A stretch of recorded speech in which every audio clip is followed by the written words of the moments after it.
مصير مهاوش بعد إصابته.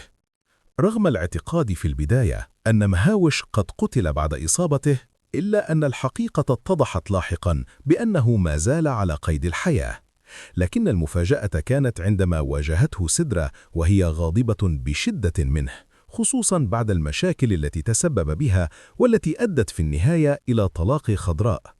بدافع الانتقام والغيرة على ما حدث، قامت سدرة بضربه على رأسه باستخدام البندقية، ثم أخذته بعيداً إلى منطقة صحراوية وقامت بتقييده وتركه هناك وحيداً، وكأنها أرادت أن يواجه مصيره بنفسه في الصحراء. ثانياً، فزاع يخطط للضغط على شاهين.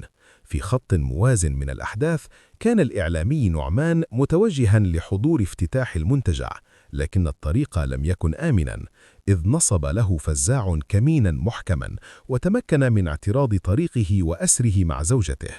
الهدف من هذه الخطوة لم يكن عشوائياً، بل كان جزءاً من خطة للضغط على شاهين، حيث يريد فزاع إجباره على تسليم نفسه مقابل إطلاق سراح نعمان ومن معه.